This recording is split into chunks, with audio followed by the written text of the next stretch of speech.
Tonight on Dr. Phil Primetime. The body of Dylan Rounds has been found. Brenner pleaded guilty to second-degree murder. The man convicted is a violent career criminal. Why was he roaming the streets free? There's a known criminal, a violent criminal, somebody that's been involved with attempted murder, living right here. With an active felony warrant for aggravated assault. Had they locked him up, could Dylan still be here? That's the question.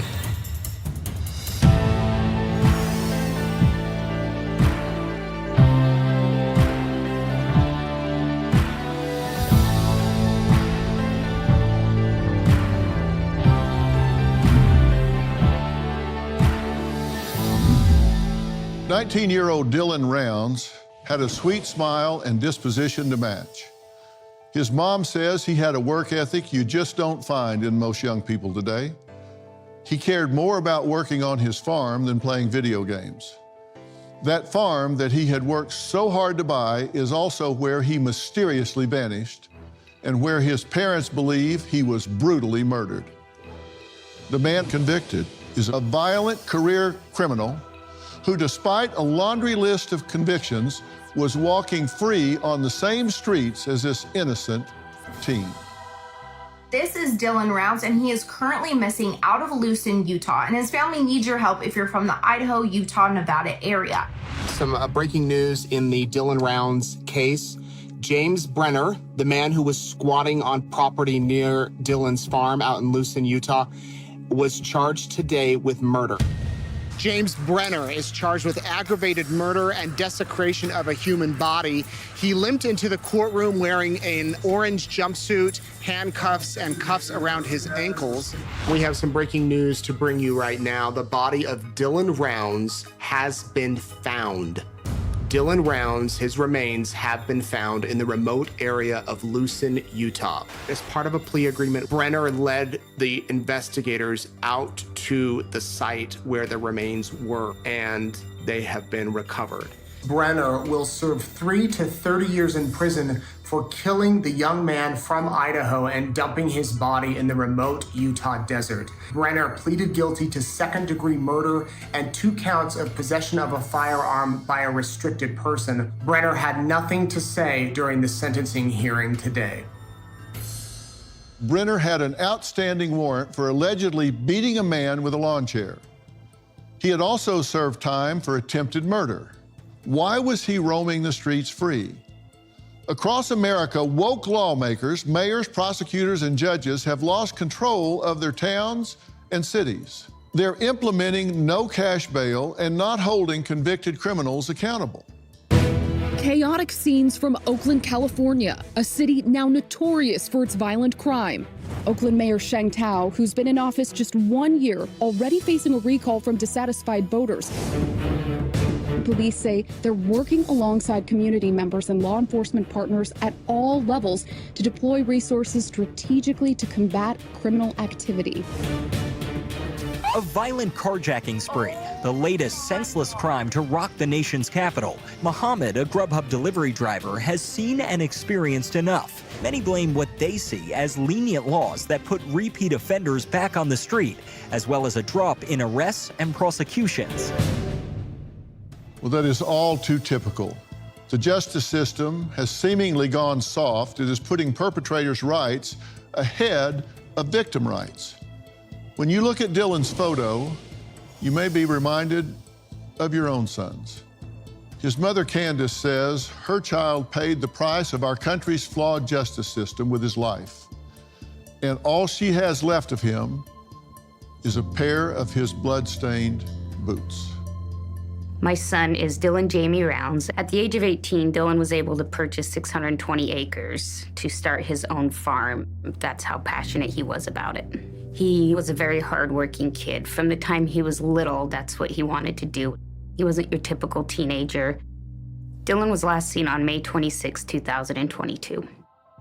He spoke with his grandmother on May 28th. Dylan was moving his truck to the shed because it was raining.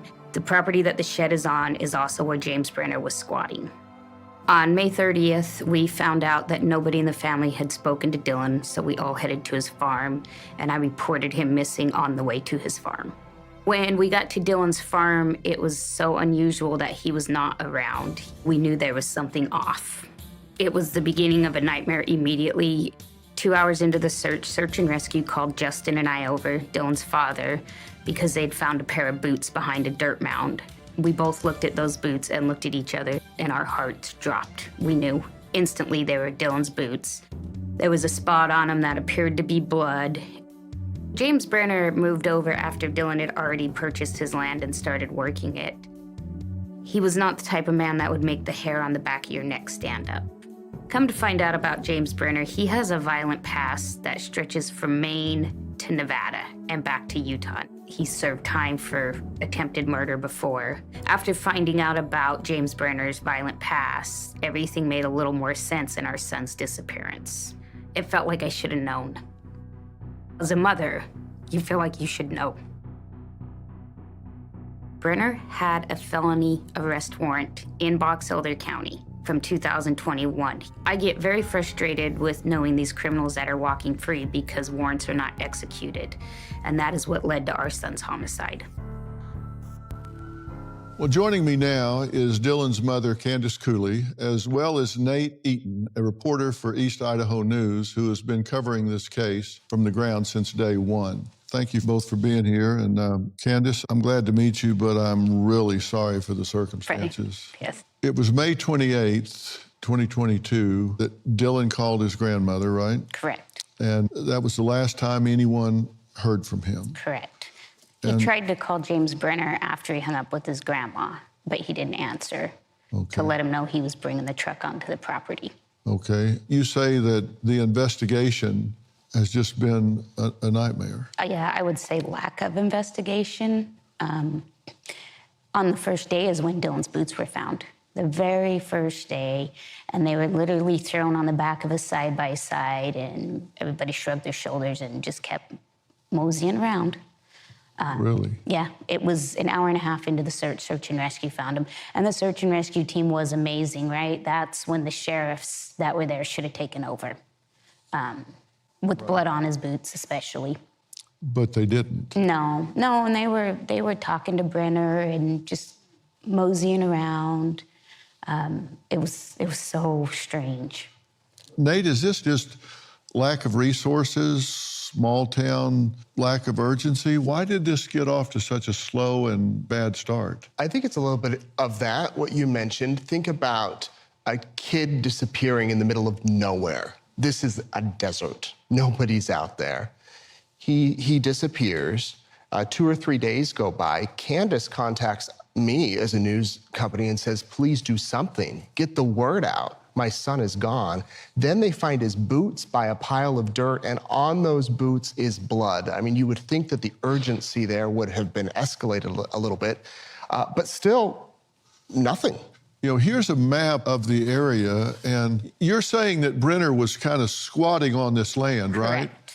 He had a camper here, and how far is it to here behind this rock that his boots were found? What's that distance across there? It's not very far, maybe 70 yards, and it's a big dirt mound is what it is. Okay, so all they have to do is punch up one thing to discover that there's a known criminal, a violent criminal, somebody that's been involved with attempted murder. With an active felony warrant for aggravated assault in the county of Box Elder.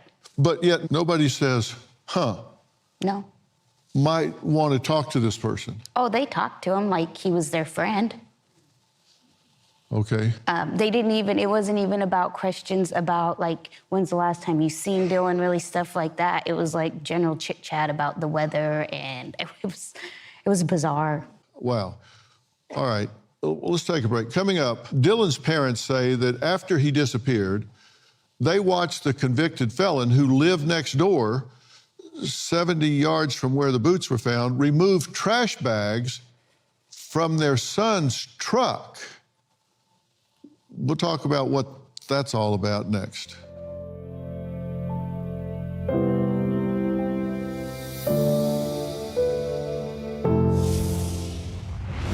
Box Elder County Sheriff's Office had an officer with me, and we were watching James Brenner take garbage bags out of the shed that Dylan had put his truck in. We see him doing this, and they don't think anything strange.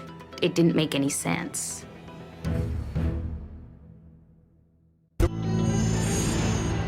Last night it was announced, it was filed that James Brenner, a man from North Dakota originally, is charged with 1 count of aggravated murder, a first-degree felony in Utah, and 1 count of abuse or desecration of a human body, a third-degree felony. On or about May 28th, 2022, the defendant did 1, intentionally or knowingly cause the death of another. James Brenner has a violent history. He has faced charges elsewhere. He's been in jail on a firearms violation because he's a convicted felon. Count 2, abuse or desecration of a human body, a third-degree felony that on or about May 28th, 2022, the defendant did intentionally and unlawfully disturb, move, remove, conceal, or destroy a dead human body or any part of it. Well, tonight, a man with a lengthy criminal history has been convicted with the murder of Utah teen Dylan Rounds. This is another sad example of why we need to be critical of progressive policies that allow repeat offenders to go free. Dylan's mom says the man not only slipped by law enforcement before Dylan's murder, but also right after. Candice, you saw him removing things from your son's truck, trash bags. From the shed that his truck was pulled in, June 2nd, James Brenner pulled Dylan's grain truck out of the shed and began removing items from the shed in garbage bags and putting them in the back of his own personal pickup, with law enforcement watching. And this was after Dylan had disappeared, Dr. Phil. This was several days after the fact. How was this not part of a crime scene? Or So nothing in this whole ordeal, nothing has ever been taped off a crime scene. Not when Dylan's gun came back, not when the key fob came back, not when the boots were found, not when the garbage was removed, never. And so the officer that was with me, he went up and he asked him, "What are you doing?" And he said, "I'm spring cleaning." Those pictures of that shed were after the supposed spring cleaning. He was cleaning evidence. he was spring cleaning someone else's shed? Yeah. So what are we looking at here? This is inside? That's the inside. That's after spring cleaning. So if you're going to spring clean, aren't you going to clean? That doesn't look very clean. He was taking out specific stuff. Brenner he was a pig. He never cleaned anything. That whole place was full of beer cans from him and garbage. Whatever he was taking out of that shed that day was specifically for a reason. And one of the things that you're upset about, that I'm upset about, Nate, you're furious about, because I've heard you speak about it, is he had open warrants at this time. And that's what we're talking about. We've got a system that has someone that has a violent history, and he's out on the street, and the best predictor of future behavior is relevant past behavior, and he has a history of assault, attempted murder charges, but he's out walking around and nobody knows it. On June 3rd, as far back as '86, 2 counts of assault with intent to murder, possession of a deadly weapon. Now, the outcome of that arrest is unknown. Right. We can't find that out. About 6 weeks later, assault with intent to murder. Outcome of that arrest is unknown. Then we go to November 1st, maliciously injured and assault with intent to murder, rape, and rob, served 33 months in prison. So we do know the outcome of that one. So within a year, 1, 2, 3 different entries on his record, all alleging violence. And one, he serves 33 months in prison. Then we jump 2 years, violation of probation. So he's offended again. Outcome of that arrest, unknown. So that's in Maryland. Okay, now we go to North Dakota. June 16, 2002, DUI, pled guilty. June 15, 2011, assault misdemeanor, that got dismissed. March 20, 2017, failed to yield at an intersection, fugitive from justice, probation with malicious shooting. Outcome of arrest, unknown. February 20th, 21, aggravated assault, third-degree felony, paid bail, released on outdated warrant. So that warrant was not a paid bail. He was arrested on that on February 11th, and they did release him on his own. He was back out on the property within hours. And they had it in April of 2021. The judge had amended it and said if you don't appear before such date at Box Elder, it goes to a non-bondable warrant. And so you have Box Elder who finally arrests him on June 11th, and then you have Box Elder court system who doesn't even read their own paperwork that says it's non-bondable and just immediately lets him out on his own recognizance to go back to the place where my son was murdered. And that was a year before Dylan disappeared. The warrant was issued. That's your tax dollars at work. Had they locked him up and put him behind bars on the non-bailable warrant, could Dylan still be here? That's the question. That is a question. Well, coming up, investigators retrieved Dylan's phone from the bottom of a pond. On it, they found a horrifying recording. We'll tell you what it was when we come back.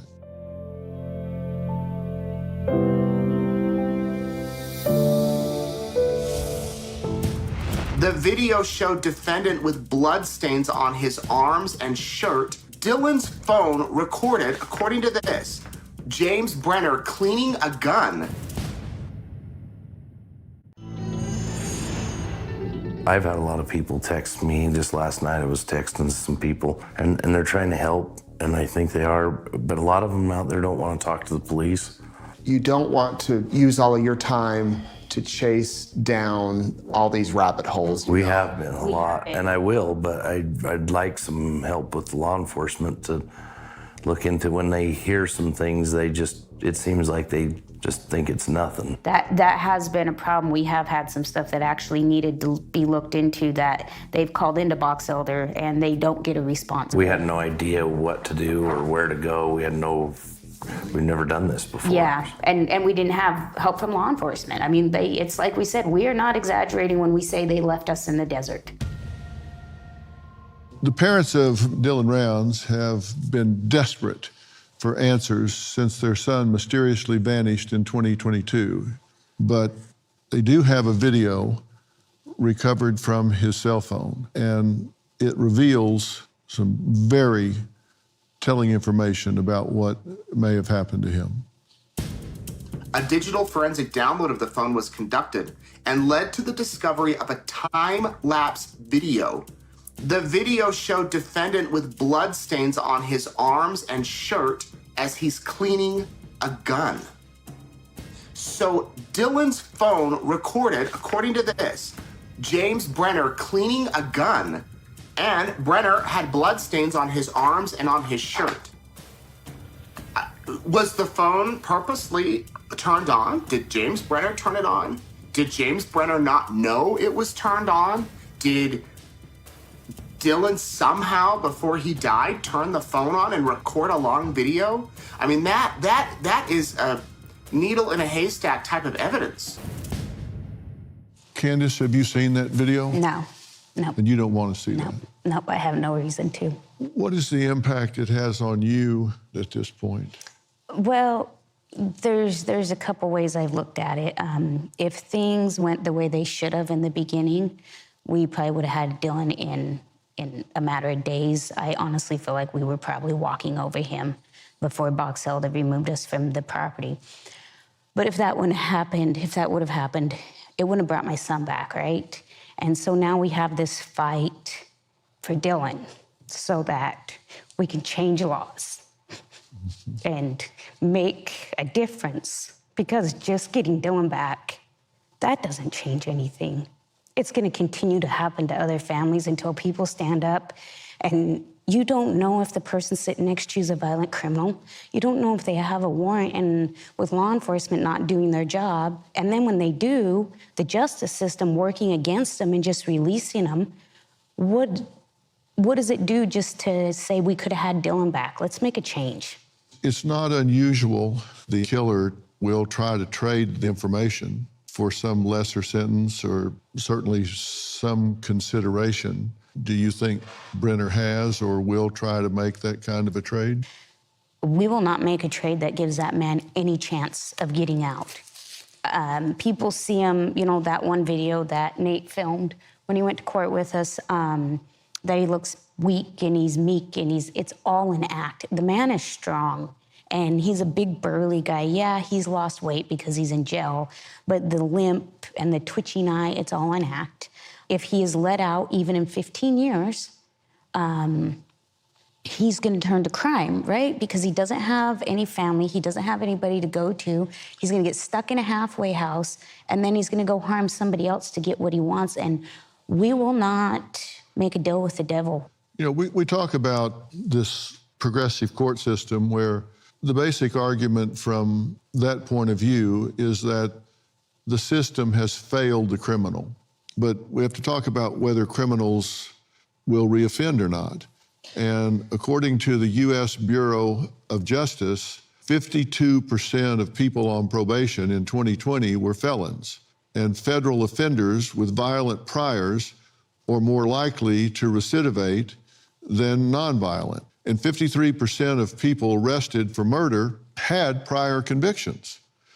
And 67% of federal violent offenders who are released get rearrested. So that's 2/3. And has the system failed these people in some way? Maybe it has. But my point is you have to suppress the behavior before you try to rebuild the individual. It may be that the system has failed them, but you cannot take these people and release them on an unsuspecting, innocent society without telling anybody and expect there to be a good outcome. You have to suppress the behavior unless and until you are at a position where you can say, I can predict they're not going to reoffend. And unless you have empirical data to say that, you are turning known predators out onto innocent people. This is not hard math. Coming up, Candice says she searched her son's truck and home herself, and what she found chilled her to the bone. That's next.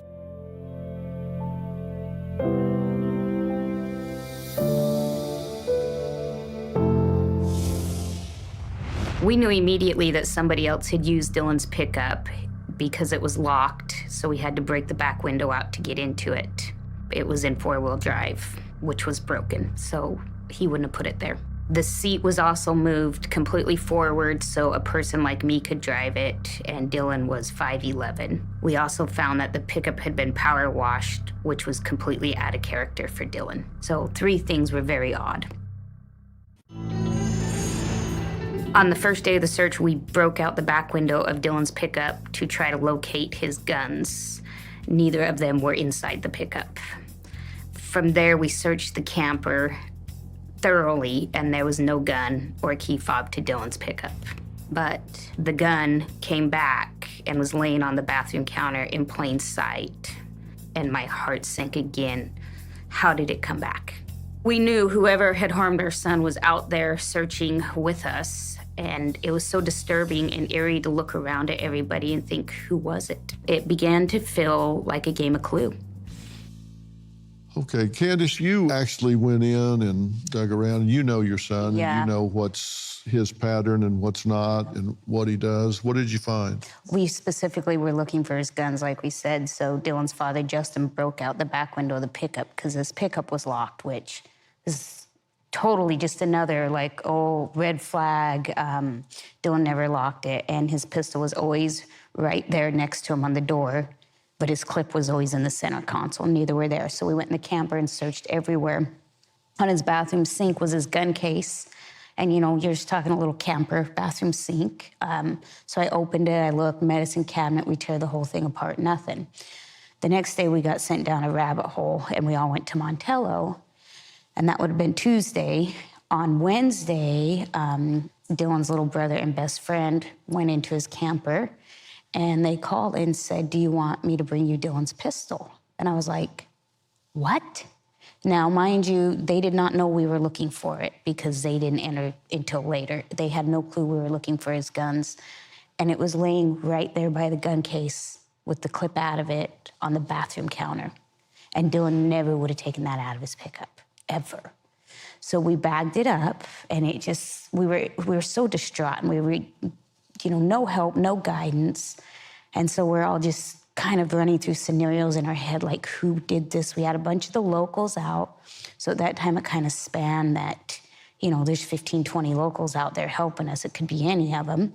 So Detective Bauer and I went out to Dylan's camper. We took pictures of where the gun was found. And then the next day, we go out, and we're in and out of Dylan's camper. We were just everywhere. We were desperate, right? Did we miss something? And the key fob to Dylan's pickup is sitting in the same exact place. And at that point, that just kind of confirmed everything to me. So somebody brought those items back. You're there, you looked in that spot, and you don't miss a gun. No, especially when you're specifically looking for it. And like I said, then we have the proof from the sheriff's office, because they took pictures the next day, key fobs in the same exact spot. The other interesting thing too, Dr. Phil, is this is out in the desert. It's dusty, but there had been a bunch of rain, so it was muddy. Dylan's truck was power washed. Yeah. It was completely clean, except the wheel. 2 wheel wells. They missed 2 wheel wells when they cleaned it. And Dylan did not wash his pickup. In fact, my husband has a picture of his phone that my son sent that said, it was like October 2020. It said, first time I washed my pickup since I bought it, and he bought it like almost a year ago. I mean, completely just, and you could see the pressure washer marks. Yeah. And it was in 4-wheel drive, and his transfer case was broken. He cussed it all the time. He'd never put his pickup in 4-low, and he couldn't even got in where the seat was. His knees would have hit the dash. He couldn't even got in. So there, it just, everything was just adding up. So that Sunday on June 5th, we were trying to figure out what to do. And so I texted the Box Elder detective, and I said, hey, should we take Dylan's pickup home? What should we do? And I got told, you folks do what you need to do. And I still have that message on my phone to this day. That's what I was told.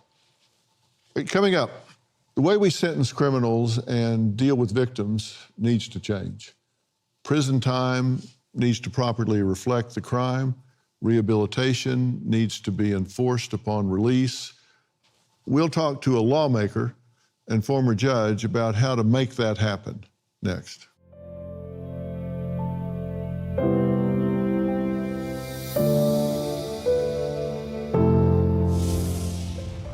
When someone commits a crime, we look at the criminal and say, what are these different factors that played into it, and completely ignore the innocent public. Any criminal justice system that doesn't begin and end with keeping innocent people safe from repeat violent offenders is a failure. Box Elder County's investigation in the beginning was absolutely negligent and disorganized, to the point that there really wasn't one. They just left us out there. All of Dylan's family was organizing everything. We were doing all the searching, all the interviewing. We just did it all. No evidence was gathered in Dylan's case until almost a month after his disappearance. It was just an absolute nightmare. Tonight, Dylan Round's mother, Candice Cooley, is a real-world example of why we need to stop prioritizing criminals over victims. The man convicted of his murder was a violent offender walking free and committing other crimes. We are living in a world where criminals, and it's not in every venue, and it's not with every judge, it's not with every prosecutor, but too many are no longer being held to account.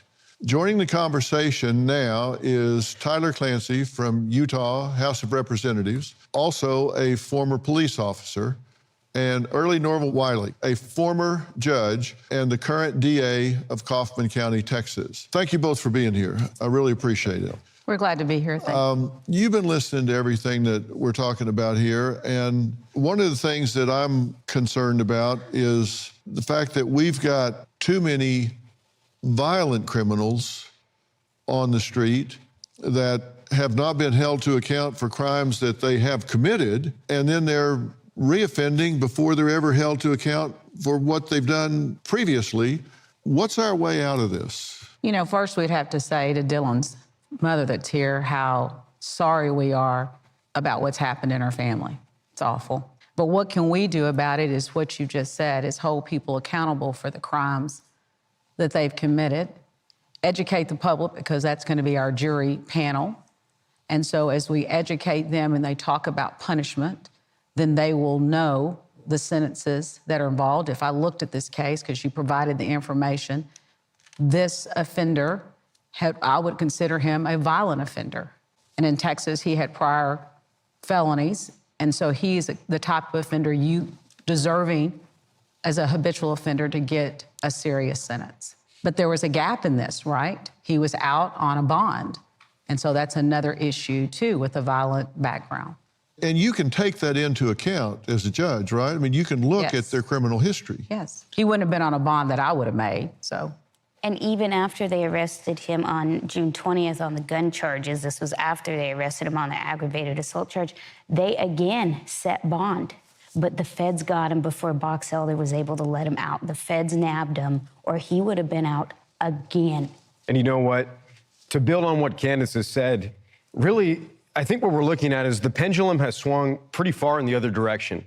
We've got to a point in our society where when someone commits a crime, we look at the criminal and say, well, what are these different factors that played into it, and completely ignore the innocent public. Any criminal justice system that doesn't begin and end with keeping innocent people safe from repeat violent offenders is a failure. Well, there's no question about it. And one of the most fundamental principles in psychology is you don't reward bad behavior. Yes. You have to consequate what happens. I mean, if somebody does A, they need to be able to predict B. Not some of the time, but all the time. It starts with children. They need to understand, if I do A, I get B. I do C, I get D. I mean, that's the most fundamental human behavior that you can imagine. And we don't seem to be able to figure that out in the justice system. You hit the nail on the head. You don't have to be a criminologist to figure out what those next steps are going to be. I've been there. I've arrested an individual who, it was a domestic violence situation. He fought the police.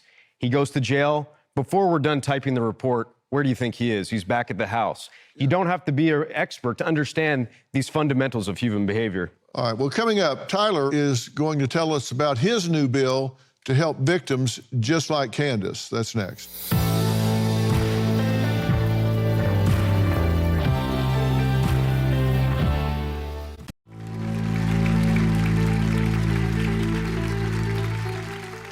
These days, too many prosecutors and judges think they are being compassionate when they release repeat offenders. But who are they being compassionate for? What are they really doing in putting violent perpetrators back into the public sphere among an innocent and unsuspecting public? And I've said, look, maybe the system has failed these people. I get it. Maybe they have. Maybe they weren't protected when they were children. Maybe they needed some kind of training. Maybe they needed some kind of chance, and they didn't get it. I understand that, and that is a reasonable goal to change. But you need to change it in anticipation of what's going to happen. For those that are already there, you have to suppress and contain that behavior. Somebody that gets shot in the head, somebody that gets killed, raped, home invasion, whatever, they don't care that this person had a rough childhood. You need to change the childhood of the next group coming up. You need to give this person an opportunity to change their ways, but you don't do it while they are raping and killing children. You just don't allow, that's not how you fix this system. Now, Tyler says he's filed House Bill number 308 to streamline the judicial process for crime victims. Talk about what you're doing. Well, thanks for that lead in, Dr. Phil. Really, Candice has spoken her story as a mother, but you're also a mouthpiece for hundreds of families, not just in the state of Utah, but across the nation. Because I'll tell you, when someone's life is turned upside down by crime, it's not over. There's a long process to go, as you alluded to at the beginning of this. House Bill 308 seeks to make sure that the victim and their family has someone with them every single step of the way. So when a trial's pushed back for 8 months, you know why. You don't have to go searching for answers. We need to make sure that there's someone there communicating with the family every single step of the way to make sure that they're not collateral damage in the process. The truth is, some of these people can get arrested too quickly.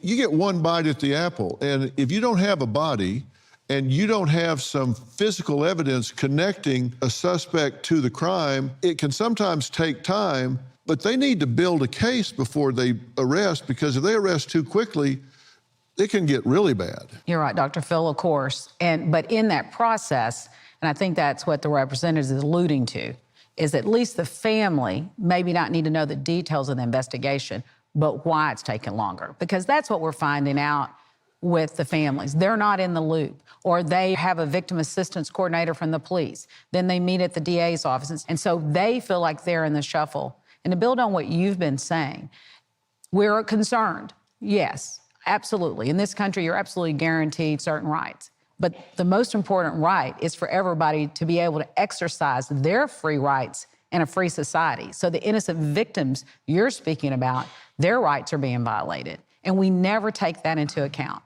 We're looking at the defendant. And of course, there's a proper place for that. But the family's the one left to pick up the pieces. Why is it taking the trial so long? Why is this guy back out on the streets? Why did he post a bond? Why did the judge set the bond so low? What factors were taking place? And if I'm a family member, you feel like you're getting run around. Yeah, well, we got, I'll give you an example of kind of some of the stuff they put us through. So on December 11th of 2022, we were asked to meet with Box Elder Sheriff's Office and with prosecution. This was before charges. They were going to show us all the evidence that they had enough to charge him. We were not shown any of the evidence. We were actually asked to have Dylan declared legally deceased to make their case easier. This was 6 months after the fact. No body, no charges.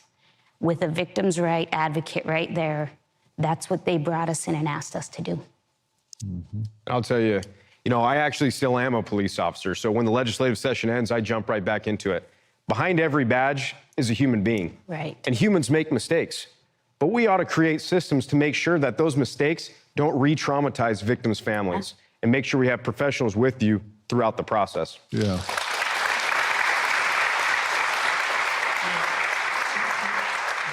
You see the result of this, and if you look at who's doing what in their jobs. As the crime rate in Oakland, California skyrockets, California Governor Gavin Newsom plans to deploy state attorneys to boost law enforcement capacity and is vowing to harshly prosecute suspects in violent crimes.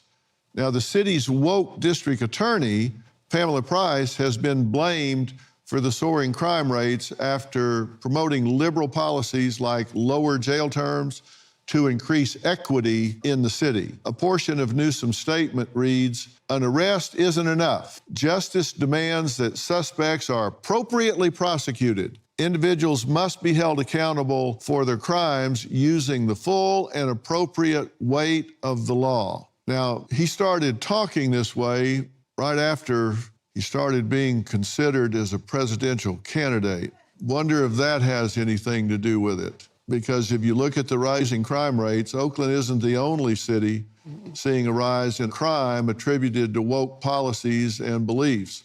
New data shows a rise in crime in mid-sized cities. According to research advocacy group Our America, in 2022, Pittsburgh had 71 homicides, the highest number in decades. They also saw a 46% increase in shootings from 2020 to 2021. Aggravated assaults nearly doubled in Henderson, Nevada in 2022. Robberies also jumped by 91% that year. And the group who conducted the study attributes the change to the defund the police movement. And, they push all of this to defund the police. Then it all goes to hell and they start running 100% overtime. They start recruiting, trying to do everything they can to catch up. It just doesn't work. And people that have businesses and live in the cities, they don't want less police. They want order. They want more police. Coming up, final thoughts.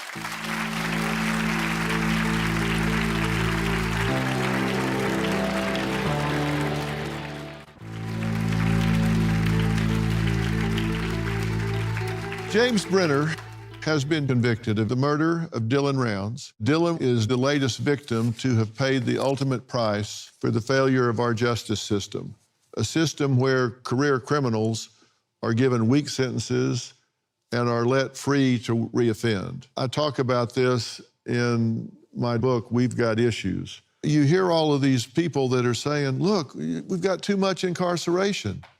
Look at the cost. Look at all the people. We lead the world in incarceration. That may be true, but have you looked at the cost of decarceration?